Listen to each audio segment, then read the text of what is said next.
What's up, guys, and welcome back to another episode of this week's question and answer episode.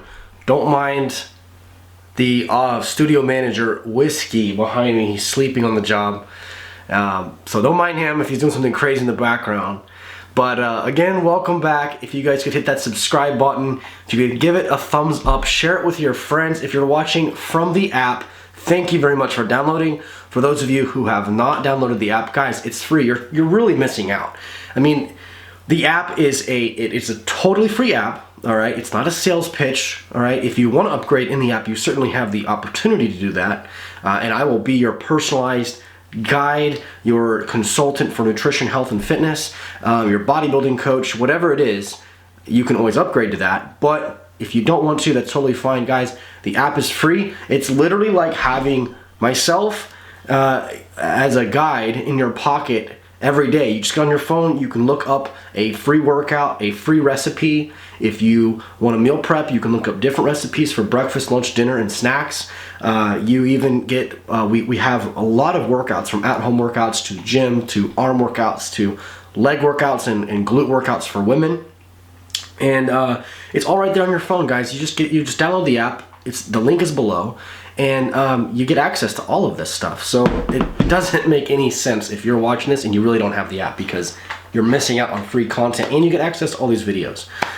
So you don't have to go on YouTube and search or any of that stuff. You can literally just have it on your phone, open the app, and there is already pulled up, ready to go, all your fitness content in one place.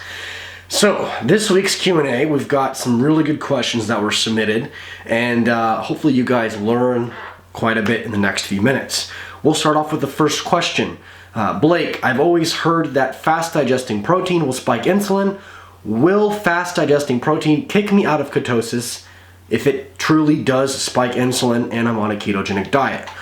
All right, so this question can be very, very technical, but really, guys, no. The simple answer there is no. Fast digesting protein will not translate to kicking you out of ketosis. I've heard this from people in the past, and it's not right, because think about it like this. Your body will only turn protein into carbs in very rare and very extreme scenarios, all right? When your body is in ketosis, it has no reason to turn protein into glycogen. It has no reason to turn fats into glycogen or amino acids into glycogen, which is protein. If your body's truly in ketosis, it's using body fat as energy. Your brain has then realized that it's not using sugar anymore as energy. It's going to turn over and use ketones, which comes from fat. So your body is utilizing fat as energy at this point. By drinking a fast digesting protein, yes, it may spike insulin, but it's not going to kick you out of ketosis.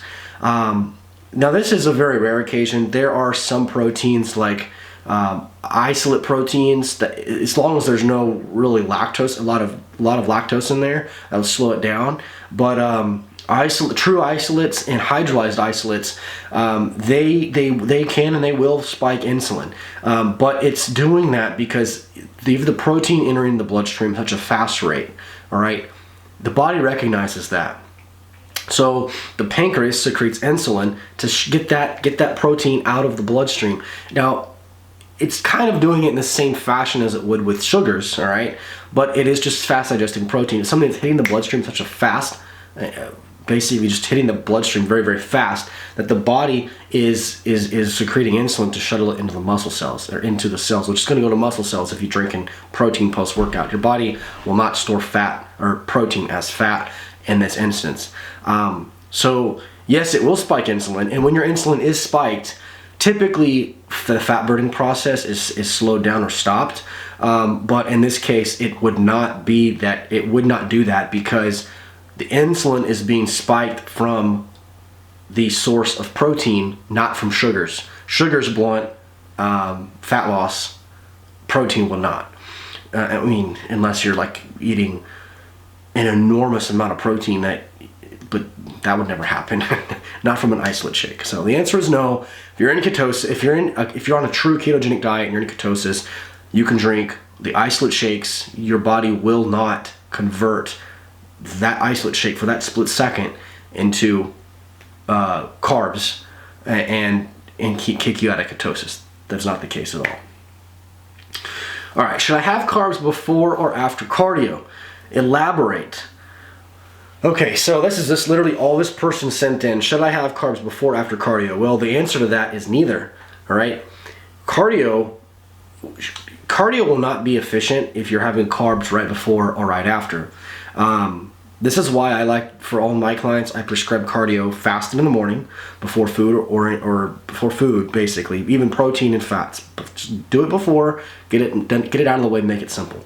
Or you can be in somewhat of a fasted state post-workout, after your body has depleted a lot of its glycogen, if you're training hard enough. Now that's the key. You have to be training hard enough to really call cardio post-workout kind of in a fasted state. You're really not fasted, but you're about as close as you're going to get during the time you're awake in the day. Now, the reason you shouldn't have carbs before you train is because if you're doing a typical diet with protein, carbs, and fats throughout the day, right, which is a great diet for great results. You know, going back to the question earlier, keto should really only be used temporarily in certain circumstances, but not as a lifestyle. There's no such thing as a lifestyle keto diet. I can get off on a different rant for that, but back to the question. Cardio and carbs really do not go together whatsoever.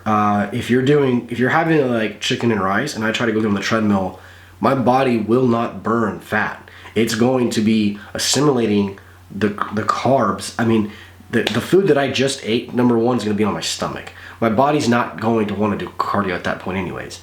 But let's just say, for an example, the person was having candy, all right? Because I've had a client in the past, I'm not going to name names, but they thought that they needed to have carbs during their cardio because their blood sugar was low.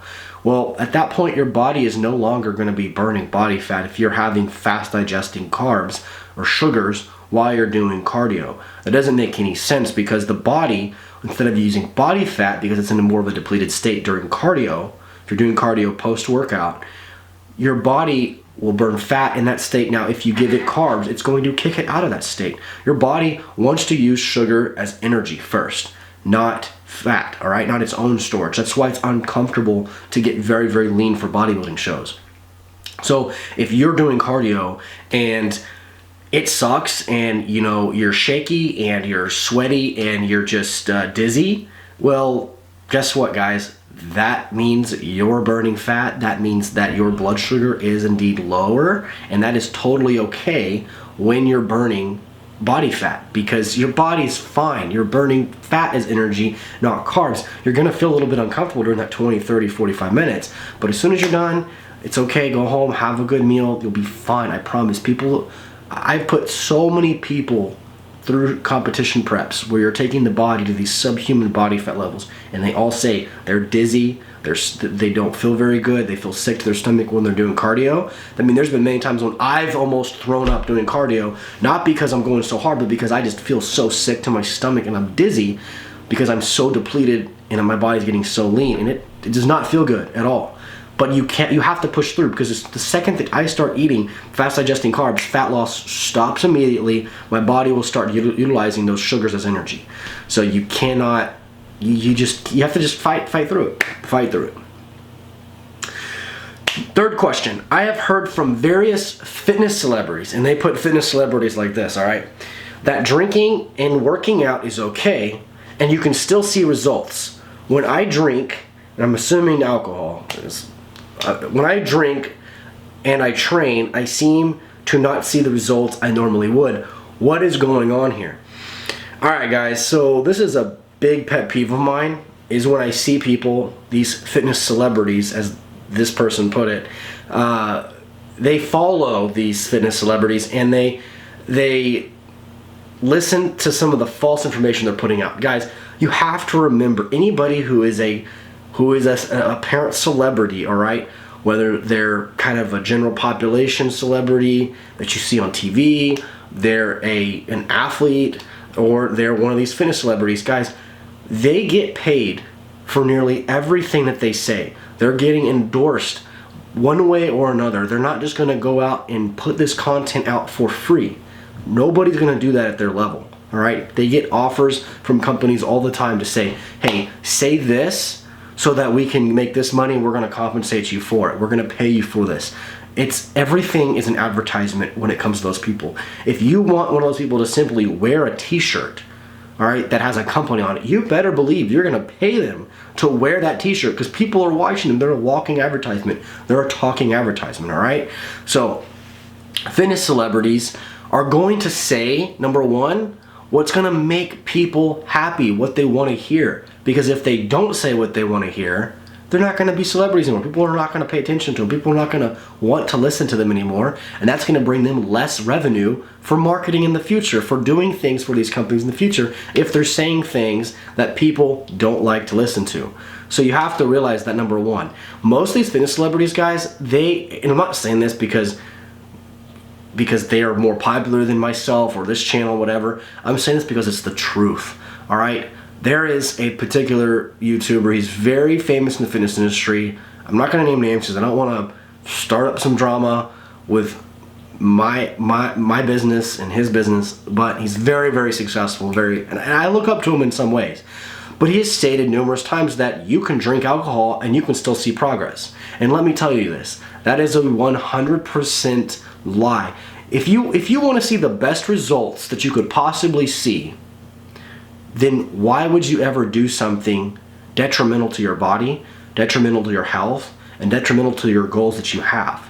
All right? Because whenever I see somebody that wants to get results, but they're out drinking, it just shows me you don't want results. You really don't want results. You want to go drinking instead of working on your body.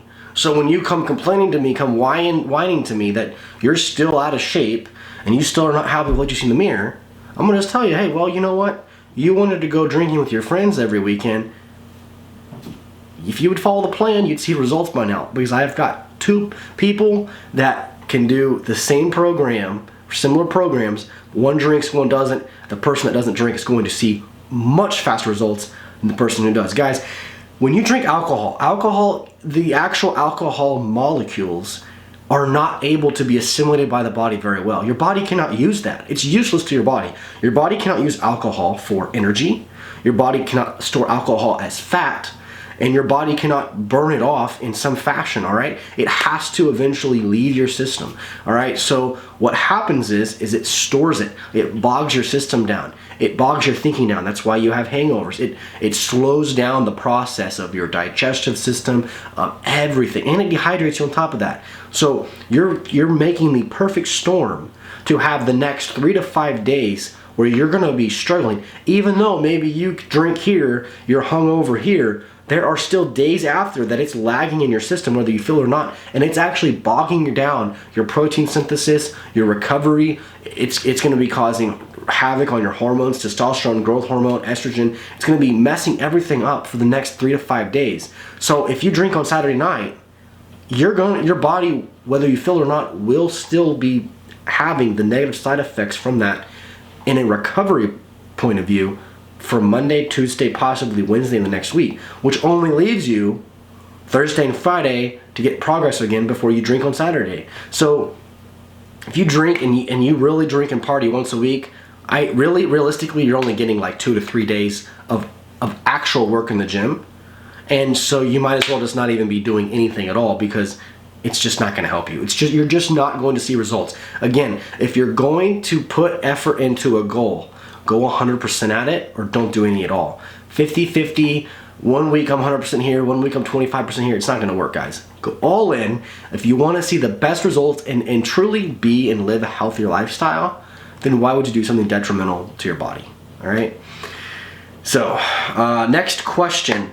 I am getting ready for a bodybuilding show and I have trouble sleeping. No matter what I try, I can't seem to sleep. What can I do? All right, so I am gonna speak from personal experience here, because this is a terrible side effect of bodybuilding prep. My last show was the show I did, the 2019 Steve Kuclo Classic here in Dallas. And I had a lot of trouble sleeping. I really did. I think it was the last 4 or 5 weeks. There were nights that I would take a whole dose and a half of ZzzQuil. I would go lay down and I would just lay in bed, and it was just like staring at the ceiling, like my brain was turning, and nothing would make me sleepy. I would lay there, sometimes I'll lay there till 3, 4, 5 in the morning and finally fall asleep. And that's the worst thing, because when you're on a bodybuilding prep, you need your sleep. If you don't have your sleep, you're not recovering. And if you're not recovering and sleeping, you're not burning body fat, you're not getting leaner. In the last few weeks, that's the most important thing. So I have never, ever tried CBD before, but at this point, I was up at 1 in the morning going down to 7-Eleven buying more ZzzQuil every week because I was just going through it and I could not sleep. And I know that's not the best thing, because sleep medicine can make you retain water. So I had to find an alternative. So I went down to a local store and I bought some CBD, and I think I don't even know how much I took, but I just took like 1 or 2 doses of whatever the recommended dose was per night for sleep. And I would take it usually with dinner, and then by the time I got done eating my last meal and I was showered, I really started to just calm down. And what it did was, I don't think it actually made me sleepy. I think that it actually just calmed my brain down, kind of maybe slowed my brain function just a little bit, kind of really relaxed me, mellowed me out, and then I was able to get sleepy from there. So it didn't make me sleepy. I could have still gone out and drove and operated machine, or they say that don't operate machine on this medication, but I could have done that. I could have gone to the gym and worked out, but I was just very calm-minded. My brain wasn't turning and keeping me up. So CBD, you got to try it out. All right, last question for the day. Blake, you seem to have built a great fitness business that helps a lot of people. I am a new personal trainer and would like to grow my clientele. How would you recommend I gain more clients when the industry seems to be so watered down with all of these trainers promoting themselves? All right, so the $1 million question, all right? So I started personal training 10 years ago, a little over 10 years ago. And it really became a passion of mine. And it's taken 10 years for myself to grow the business to where it is now. And I still don't even feel like we're just barely scratching the surface of what we're capable of doing, especially with this app and all the technology we have. But if you're going to be a personal trainer in a gym, it depends on where you're at. If you're in a corporate gym, you are going to work a lot of hours and you're going to get paid very, very little for your efforts. And I've been there. My wife has been there. I've worked at I've worked at LA Fitness. I've worked at a place called Fitness Connection here in Texas. Big corporate gyms. And let me tell you, you're working a lot for very, very little. And it's just no good. Be prepared for that. Now, the good thing is with those corporate gyms is usually they give you the clientele. So it allows you to get the experience in. So there's that. And when you're ready to go off on your own, don't be afraid, because things will be tough. Things will be tough, but you have to build a loyal clientele before you can branch off on your own. And my suggestion would be to take those loyal clients with you. Now, here's the kicker, all right? Here's where you will surpass all the other personal trainers out there, all right? You never, ever can stop learning. Never stop learning. You have these other personal trainers who are going to come in, they're going to get their clients in and out, and they're going to leave. And then they're basically going to only use what their basic certification told them. And those trainers will not last. Those will be trainers that do it for a few months, do it for a year, they move on to another job. They're always just chasing the money. But if you truly love what you're doing, you really can make a lot of money in actual personal training in gyms. Here in Dallas, I know trainers that charge $190 for 60 minutes of personal training. So basically $200 an hour, and they are booked. All right, and these people are people that have been learning. They never stop learning. Every day they strive to learn something new. And if you're a new personal trainer, you will have competition. You're gonna be the new personal trainer just like the next guy, all right? You may not have any specific niches or skills to help your clients, but there's one thing you can always do that will put you above the rest of the personal trainers in your local gym, and that is to educate yourself more than them. Every time you're in the car, listen to a fitness and nutrition podcast. Listen to these Q&As while you're driving, because there's a wealth of knowledge on this channel. I myself, I can't even tell you the last time I listened to music in the car. I drive probably an hour and a half a day, maybe 2 hours some days, just between appointments, traveling to shape, traveling to the gym, traveling back here to the house, and total of probably 2 hours a day, hour and a half to 2 hours a day I'm driving. And so the whole time I'm listening to nutrition talks, to new research coming out about training, nutrition, supplementation, substances, hormones, all of that stuff. And that is the one thing that will keep the clientele coming back to you time and time again, because you always have new knowledge to bring to the table. Never be somebody who has old knowledge. You want to know the reason why people like myself dropped out of school? It's because it didn't make any sense to me. I'm paying to sit in school and learn old stuff when I could quit school, go out and actually study the recent research, not the stuff that was in the textbook. The textbook is 10 years old or 5 years old. That's old stuff. I go out, I can learn, I can listen to today's scientists in the fitness industry and researchers in the lab give me the latest breakdown of how this specific ingredient in this pre-workout actually digests and amplifies the absorption of the caffeine so that you can have a longer lasting, harder workout. But see, I wouldn't know that stuff because it's not in the textbook. So never stop learning. If you have a degree and you're using your fitness degree for in the gym and personal training, I'm sorry, but that degree won't get you really anywhere else but your job. Once you get there, you're going to have to continue your education on your own, away from formal education. Forget that. Look at the labs, look at the researchers, look at the people that are professionals in this industry that are higher up than you are, and look up to them and pick their brain on things. If you have to pay for an interview, pay for an interview. It's worth it. You're going to get a wealth of knowledge. So if you're a new personal trainer, this is a long answer, but I could talk about this for a really long time. If you're a new personal trainer, never stop learning. You can always learn more, and that will put you above and beyond the other trainers. Because I can tell you, I've been in a corporate gym making $10 an hour before, all right? And I was one trainer amongst 30 people, 40 trainers, 50 trainers in the gym. It was a huge, huge gym. Between 30 and 50 trainers, basically, all right? Everybody had tons of clients, all right? I was in a gym that you could say was very watered down, but what I did was I brought so much knowledge to the table every day that I had these trainers with degrees actually asking me what they should do with their clients. Then eventually their clients would come to me because they realized that was a source of information, and now I got their clients too, and I got this person's clients over here, and eventually I didn't have to be at the gym anymore. I left that gym, took everybody with me, and I'm growing a business out of that. I'm growing a big company that's now global. So you have to continuously learn all the time. Never forget that.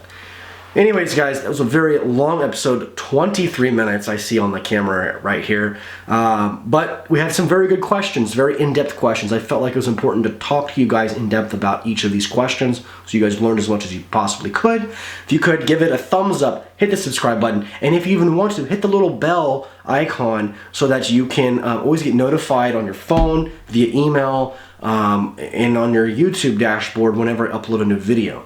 So again, you can download the free app below, and you can always have access to the videos anytime on your phone. Hope you guys are having a great night. We will see you next week. Keep killing it.